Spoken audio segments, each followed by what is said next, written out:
Esse vídeo não é um atendendo a pedidos. É um vídeo do tipo o que é. O que é retroprojeção. Mas ele nasce de um comentário de um peregrino da tenda que disse que a palavra mais importante que ele tinha ouvido num vídeo que tinha assistido meu era a palavra retroprojeção. E que essa palavra transformou completamente o modo como ele compreendia a Bíblia e a leitura da Bíblia. Então, em homenagem a essa revelação do peregrino, eu vou gravar este vídeo que tem por objetivo esclarecer às pessoas um modo fundamentalmente característico de como a Bíblia foi produzida, os textos da Bíblia. Não confunda, por favor, a Bíblia como um cânon selecionado e legitimado pela Igreja e os textos que foram elaborados durante a história que acabaram compondo a Bíblia. Mas você precisa saber que quando os textos foram elaborados, ninguém que estava escrevendo sabia que estava escrevendo algo que séculos depois viraria Bíblia.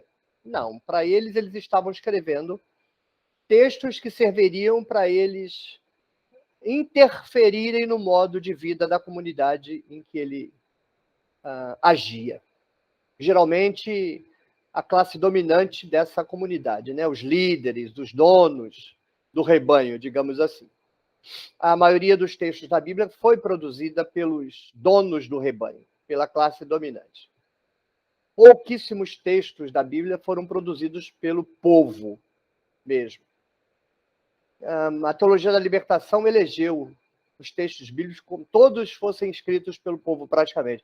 Mas, na verdade, é muito ao contrário disso. Mesmo os textos lidos pela teologia da libertação como texto de libertação não são textos de libertação na origem, são textos de opressão. 95% foi produzido pela classe dominante. E esses textos têm formas variadas de serem produzidos. A gente poderia fazer um vídeo sobre gêneros literários, mas não acho tão relevante o gênero literário quanto a compreensão geral de como o texto é feito, porque dependendo da forma como o texto está sendo feito, não interessa o gênero literário, é irrelevante o gênero literário. Nossa, um especialista ouvindo isso vai ficar horrorizado. Não posso fazer nada. Mas não adianta nada você conhecer de trás para frente os gêneros literários e não saber interpretar um texto na hora de fazer a interpretação, não sabe interpretar o texto. Ou seja, o que você precisa saber é o modo geral de como os textos eram produzidos. Então, vamos lá. Você já leu a Bíblia. Com raríssimas exceções, os textos são anônimos. Por exemplo, já leu Gênesis? Onde Gênesis está dito que Moisés escreveu Gênesis? Já leu Êxodo? Onde em Êxodo está escrito no livro, no texto? Não é no título. O título do livro não foi o autor que deu. O título do livro foi feito séculos e séculos e séculos depois que o texto foi escrito, juntado com outros textos que também não tinham título, e alguém determinou, por autoridade, por imposição, que aquele texto era escrito por Moisés. É assim com os profetas, é assim com os evangelhos. Não tem autoria definida, é tudo texto anônimo. Um ou outro, muito raramente, tem lá uma indicação de autoria que ainda assim precisa ser questionada. Porque era muito comum no passado alguém escrever dizendo que tinha sido outro que escreveu, porque ele toma de empréstimo o nome de uma pessoa importante e escreve o texto dele como se fosse aquela pessoa importante, para o texto dele ser ouvido, receber atenção. Então tenha isso em mente, os textos são anônimos. Mas eles escrevem histórias de personagens que supostamente teriam vivido muito, mas muito, mas muito tempo antes da história propriamente dita de Israel e de Judá. Por exemplo, hoje nós sabemos, isso é um fato, não é uma opinião, é um fato, a Torá foi escrita depois do período do cativeiro babilônico, século V em diante. Parte dela, uma pequeníssima parte, no final do século VI, mas grosso modo do século V em diante. Mas, por exemplo, a história do Êxodo, se a gente levar lá ao pé da letra, nunca aconteceu o que está escrito no livro do Êxodo. Nunca. Mas se a gente, por um momento, suspender o juízo e aceitar que aquela história tenha acontecido, apesar de não ter acontecido, ela teria acontecido no século XIII. Então, tem alguém escrevendo no século V uma história que teria acontecido no século XIII. 800 anos de distância. O Brasil não tem 600 anos, tem 522 anos. Você consegue imaginar como um crente, uma igreja, explica isso? De duas formas. Quando é uma igreja fundamentalista mesmo, aquele mito grosseiro, Deus ditou a Bíblia. Esquece. Não dá nem para discutir com um sujeito que pense isso. Mas tem um grupo que tenta caminhar assim de modo mais progressista, mas não vai abrir mão do modo de ser da igreja e da autoridade que a igreja empresta à Bíblia para, com isso, controlar as pessoas. Então começa a inventar explicações para mudar tudo na superfície e não mudar nada. É tradição oral, é porque os testemunhas oculares contaram para o neto, para o filho, 800 anos. Uhum. Quer enganar quem? Dá para respeitar mais o sujeito fundamentalista que fala que Deus ditou. Aí você respeita. Eu acho que começa a inventar para dar uma aparência de cientificidade ao que ele está dizendo. Um troço estapafúrdio, sem pé nem cabeça, você perguntar ao sujeito que fala isso, a história do bisavô dele, ele não vai saber. Ele não vai saber o descendente dele no século passado. Mas os caras contaram a história por 800 anos. É um negócio que não dá para levar a sério. E não é para levar a sério mesmo. Como, então, esses textos são produzidos? Bem, eles são escritos como se tivessem sido escritos no período que o evento está se dando. Quando você lê a história do Êxodo, dá a impressão que você está assistindo ao Êxodo, participando do Êxodo. Mas isso é uma retroprojeção. A narrativa está sendo escrita séculos depois, mas na narrativa você tem a impressão que está sendo escrita na época em que os eventos se deram. Onde isso fica assim mais evidente é nos evangelhos. Sim, nos evangelhos. Todos os evangelhos são retroprojeção, todos eles. Marcos, Mateus, Lucas, João. João é mais velho, né? O evangelho de João demorou mais para ser iniciado e concluído, né? Ele foi escrito durante um período, teve diversas fases, e ainda assim se começou a escrever muito tardiamente. Ou no final do século I, ou já no início do século II. Mas todos eles, seja Marcos, Mateus e Lucas, que são um pouco mais novos, pouca coisa também. Não é coisa de 50 anos, não. Tudo posterior à destruição do Templo de Jerusalém. Uns mais, outros menos, posteriormente à destruição do Templo de Jerusalém. Como eles fazem? Eles contam a história de Jesus como se você estivesse assistindo a história de Jesus, mas eles mesmos não assistiram. Nenhum dos evangelistas é testemunha ocular de Jesus. Nenhum deles caminhou com Jesus, andou com Jesus. O Evangelho de João cria a figura do discípulo amado que andou com Jesus e faz referência a esse discípulo amado no Evangelho para dar uma espécie de autoridade testemunhal ao Evangelho. Mas nenhum dos evangelistas conheceu Jesus pessoalmente, viveu com Jesus e ouviu Jesus. As histórias que eles contam, na melhor das hipóteses, são histórias recebidas pela tradição, naquele modelo de memória, tradição oral, que no caso do Novo Testamento faz algum sentido, porque afinal são só 50 anos. É óbvio que em 50 anos todo mundo esquece tudo. Se você conversar com molecada hoje, ninguém tem a mínima ideia do que foi a ditadura. E como tem um pessoal mais velho que era tudo de direita na época, então deturpa a história, mente sobre o período da ditadura, e a molecada jovem, quando não aprende mentira, simplesmente não sabe nada que aconteceu. Mas, de qualquer forma, nós temos memória. Estou com 56 anos, eu tenho memória do final, porque eu era muito criancinha, né? Eu nasci no ano seguinte ao início da ditadura, e você, como criança, não lembra nada. Meus avós não discutiam assunto com medo, então, na minha família, eu nunca ouvi falar de ditadura. Na minha família, nunca. Meu avô, na época das eleições, as ruas de Mesquita ficavam lavadas de santinhos, literalmente, você não viu o chão, tanto santinho tinha. Ele dizia para a gente pegar da arena, mas não do PMDB. Por quê? Com medo. E meu avô não é que ele era direitista, ele tinha medo. E eu nunca ouvi falar disso. Quando eu fui para a escola era uma escola da época da ditadura, então as histórias eram todas controladas pelo governo, tudo que você aprendia era o que o governo queria que você soubesse, tudo direcionado, ideológico, falsificado, deturpado, corrompido. Vivi minha vida inteira sem conhecer a minha história, o que estava acontecendo ao meu redor, e sem conhecer a história do Brasil. Então, essa situação de história oral não explica coisa nenhuma, porque as pessoas se calam, inventam, deturpam, mentem, às vezes por preocupação. Tem preocupação com os filhos. Era o caso de meu avô. Meu avô tinha preocupação com a família.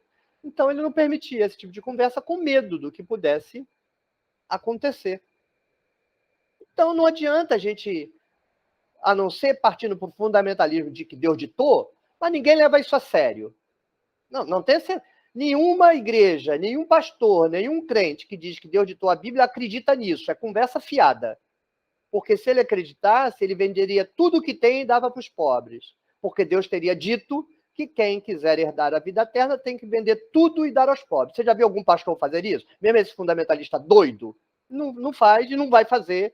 Ele fala isso só para enganar essa ovelha, para as ovelhas ficar ali com medo de que foi Deus que ditou, e o que ele mandar a ovelha fazer, a ovelha faz. Mas ele mesmo não vai botar a mão nisso, nessa tranqueira.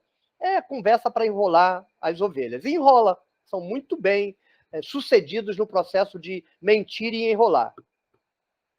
Então, como são essas histórias feitas? Retroprojeção. Você escreve hoje uma história que teria acontecido há 100 anos atrás, no caso de João, há 70 anos atrás, no caso dos evangelhos sinóticos, mas você descreve como se o texto estivesse sendo escrito no momento dos eventos. Qual é o efeito? Bem, quem participa daquela cultura sabe como os textos são feitos. Então sabe como tem que lidar com essa literatura. Mas a população de 1000 anos depois, 2000 anos depois, está acostumada com jornalismo, com história. Então eles vão ler a Bíblia assim. Aí leem Jesus como se fosse biografia. Os evangelhos, as pessoas acham, quando não é um documentário da Netflix, vai lá a câmera atrás de Jesus, aí ele está vendo Jesus andando, Jesus falando. Quando ele não compreende assim, uma compreensão totalmente errada, ele compreende que a narrativa foi escrita enquanto Jesus estava falando, então alguém ouviu, ouviu, aí viu, escreveu. Nada disso. Nada disso. É tudo retroprojeção. O que é, tecnicamente, retroprojeção? Uma comunidade viva hoje, agora, recebe a tradição, os ensinos do pai, da mãe, do avô, da avó, do tio, da tia, do rabino, do pastor, do frei, da freira. Aí ele filtra essa tradição, se apropria dela. E aí, digamos que na tradição tem lá o personagem José. Aí o que ele vai fazer? Ele vai escrever uma história desse José, tal qual ele concebe José. Só que ele vai escrever a história de José lá atrás. Então, ele bota a história acontecendo na época de José, quando ela está sendo escrita décadas, às vezes séculos depois, e ele vai desenhar José com a compreensão que ele tem de José. Isso é retroprojeção. Então, vamos lá. Vamos aplicar o conceito aos textos. O que eu vou aprender da história de Abraão? Nada sobre Abraão. Nada sobre o período em que supostamente Abraão teria vivido, porque Abraão sequer é um personagem histórico real. Então, o que eu vou aprender, professor? Você aprende, se souber ler, a cultura e a teologia do período em que a narrativa está sendo escrita, porque todo o conteúdo da narrativa é retroprojeção. Teologia válida no momento em que o texto está sendo escrito, retroprojetado para o passado. Por exemplo, vamos a uma retroprojeção clássica.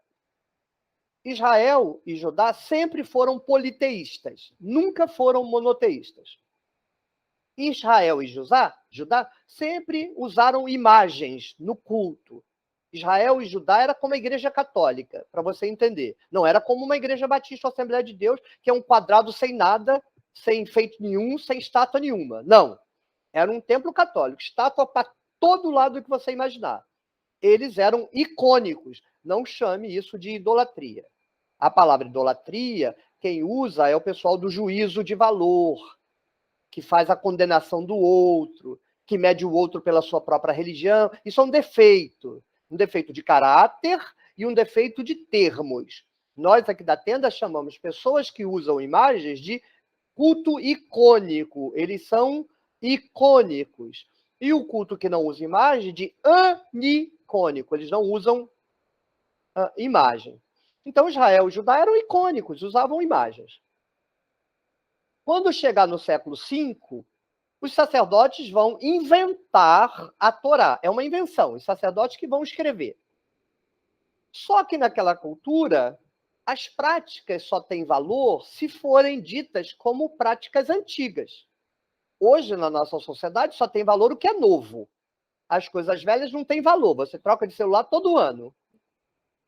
Mas naquela época, não. Só tinha valor se fosse muito antigo, se fosse muito velho. Daí a briga de Jesus e João Batista, na verdade, os discípulos, porque Jesus era mais novo. Se Jesus é mais novo, ele não é melhor. Melhor é João Batista, que é mais velho. Assista o vídeo sobre a comunidade, o prólogo de João. Então, se você está inventando uma prática nova hoje naquela cultura, para você vendê-la, impor culturalmente à sociedade, você precisa transformá-la numa prática velha. Então, o que você faz? Você escreve uma narrativa dizendo que aquela lei não está sendo inventada agora, foi inventada lá atrás, 1300. Isso é retroprojeção.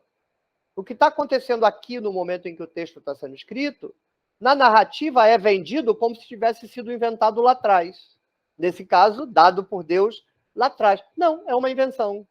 É retroprojeção que chama. A Bíblia inteira é assim. Poucos são os textos que você pode dizer o texto está sendo escrito no momento do problema. Por exemplo, o Salmo 53 é um texto escrito no momento do problema. Coríntios, a primeira carta aos Coríntios, ela está sendo escrita no momento em que o autor, supostamente Paulo, que é um autor sem dúvida nenhuma, se é Paulo ou não é uma questão de discussão. O pessoal vai dizer, é indiscutível? Querido, nada é indiscutível em termos de pesquisa bíblica. Baixa a bola. Nada é indiscutível. É discutível. É muito provável que seja Paulo, mas não passa de probabilidade e mais nada. Então é provável que Paulo, ou o autor, porque que houve um autor não resta nenhuma dúvida, não caiu pronto do céu, como as cartas da Blavatsky, foi escrito por uma pessoa, e essa pessoa está premida por acontecimentos que estão se dando naquele momento na comunidade à qual essa pessoa se sente vinculado por um vínculo de autoridade. Então ele intervém. São textos concomitantes, mas são muito raros. Os evangelhos não são concomitantes. Romanos não é concomitante. Romanos é uma carta teológica, sem estabelecimento de um conflito específico. Não é a apresentação sistemática de uma doutrina. Mas a maior parte dos textos são textos que são escritos fora da dimensão narrativa. A dimensão está acontecendo lá atrás, a dimensão narrativa se projeta no passado e o texto está sendo escrito agora. Vamos a alguns. Gênesis é inteiramente assim, Êxodo totalmente assim, Levítico inteiramente assim, Números totalmente assim, Deuteronômio totalmente assim, Josué totalmente assim, Juízes totalmente assim, Samuel inteiramente. O livro de Reis, em grande medida, tem alguma coisa no livro dos Reis que pode ter sido escrito mais ou menos próximo do período, mas ainda assim seria algum tipo de retroprojeção, com uma exceção ou outra. Crônicas inteiramente. Crônicas pior ainda, porque Crônicas é quase já chegando na época do Novo Testamento. Os profetas. Há uma dúvida sobre Amós. Amós ainda está em discussão se ele é um livro escrito de fato pelo profeta Amós, ou seja, ele é do século 8, ou se ele é uma retroprojeção muito bem feita. Ultimamente está sendo questionado se de fato é o livro do profeta Amós mesmo. Então, você precisa ler esses textos sabendo que eles não são concomitantes às narrativas. Não há nenhuma relação entre o tempo da narrativa e o tempo em que o texto foi produzido. O tempo da narrativa é o tempo do escritor, que é o único tempo verdadeiro. O escritor é a única pessoa verdadeira nos textos bíblicos. A única. Os personagens, quaisquer que sejam, são todos ficção na mão do escritor. Mesmo quando se referindo a um personagem que de fato existiu, na narrativa é ficção. Retroprojeção do narrador, do escritor real, verdadeiro, que manipulou a narrativa de acordo com os seus interesses. Se você tiver isso em mente, você lê os textos de modo completamente diferente de como você tem lido até hoje. Você lê a narrativa, não entra na vibe das personagens, não se entrega às personagens, não se ilude com as personagens, porque elas não existem. São todos bonequinhos manipulados pelo escritor. E aí você pergunta, o que é que o escritor está querendo dizer? Para que ele disse isso? Por que ele fez Jesus fazer isso? Por que ele fez Jesus dizer isso? Por que ele fez Amós falar isso? Por que ele fez Abraão se comportar assim? É tudo controlado pelo escritor. E você só está diante de uma única pessoa. Quando você abre a Bíblia, você só está diante de uma pessoa, do escritor daquele texto. É você e o escritor. Então não permita que o escritor te enrole, hipnotizando você com as personagens. Olhe nos olhos do escritor, aí você olha para o personagem, olha nos olhos do escritor, olha para o personagem, olha nos olhos do escritor, olha para o personagem, sempre sabendo que quem está controlando o bonequinho ficcional, que é o personagem, seja quem for, Yahvé, Jesus, Maria, Abraão, Davi, o morto que sobe lá com a necromante, tudo controlado pelo escritor. Aí você olha nos olhos do escritor e diz, vamos bater um papo? Eu quero entender o que é que você está fazendo, o que é que você está querendo dizer aí. Aí você vai começar a entender com facilidade. Por que você não entende a Bíblia? Porque você não lê a Bíblia assim, você se entrega a personagem. E como o personagem foi montado para controlar uma comunidade, para fazer com que a comunidade acreditasse no que o escritor está dizendo, quando você vai para o mundo dos personagens, você faz exatamente o que o escritor queria. Como 95% das vezes o escritor da Bíblia está escrevendo para manipular, dominar as pessoas, você é dominado pelo escritor porque você se submete à estratégia que ele preparou. Ele prepara uma armadilha e você cai. 2.500 anos depois, você cai na armadilha que o escritor do texto preparou. Sabe a salpão de pegar passarinho? As narrativas bíblicas são a salpão de pegar passarinho. Aí você entra ali, todo abobalhado, todo cheio das espiritualidades, que só serve para você se atrapalhar na leitura. Aí você, pumba, cai, a portinha da salpão pega e você está preso ali. Diferente do passarinho, o passarinho quer fugir. Você não, você fica preso e tendo prazer espiritual. Não sabe ler, está enganado e ainda sente prazer. Masoquismo. Masoquismo. Mas é porque, na verdade, você não entende, né? Agora, experimente ler a Bíblia assim. Faça um exercício. Pegue um texto do Evangelho, um bom início. Leia uma parábola. Aí pergunte, por que o escritor está dizendo isso? O que ele quer com isso? É boa a intenção? Ele está querendo dar emancipação às pessoas? Ele está querendo que as pessoas façam o que ele faz? Por que ele quer que as pessoas façam o que ele quer que as pessoas façam? É legal isso? As pessoas quererem que você faça o que elas querem que você faça?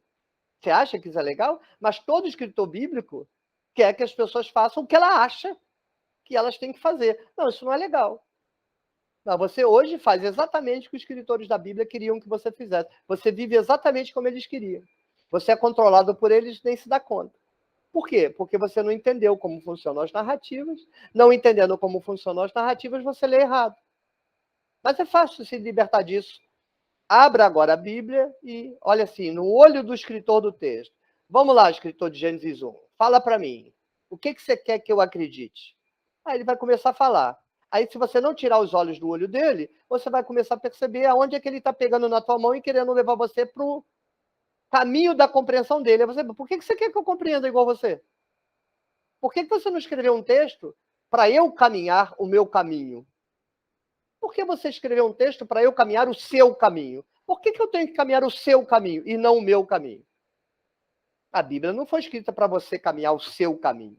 A Bíblia foi escrita para você caminhar o caminho de quem escreveu. E como 95% é gente de manipulação, domínio, controle, poder e opressão, a sua vida é resultado de domínio, controle, poder, opressão, manipulação. E você nem se dá conta. Porque você lê exatamente do jeito que eles queriam que você lesse. Leia diferente. Ó, rapidinho você aprende a ler, muito rápido, muito, é só treinar o cérebro. A hora que o seu cérebro entender que você cansou de ser enganado pelo escritor, você quer entender o escritor e não obedecer ao escritor, você adquire uma capacidade de leitura muito rápida, porque o seu cérebro é seu amigo. Ele te dá o que ele acha que é para dar. Como você quer se entregar passivamente à narrativa, mesmo lendo tudo errado, é o que ele te entrega. Mas ele sabe ler certinho. Se você disser para ele, cérebro, não quero mais essa água com açúcar, esse xarope de chorume, não. Eu quero entender o que o autor está dizendo, e se eu achar que o que ele está dizendo não é bom para mim, eu vou dizer na cara dele, por que você está me enfiando esse troço aí? Ah, porque você enfiou nos judeus quando você escreveu esse texto, né? E agora quer que eu faça a mesma coisa. Aqui para você, ó. É o único jeito de você se libertar desse processo. Senão, não adianta estudar, não adianta ler, não adianta evoluir, porque quando você abrir a Bíblia, você volta para o modo zumbi de ler a Bíblia. Porque o modo crente de ler a Bíblia é o modo zumbi. Sai dessa, né? Não é nada agradável ser zumbi. Tchau, tchau. Até a próxima.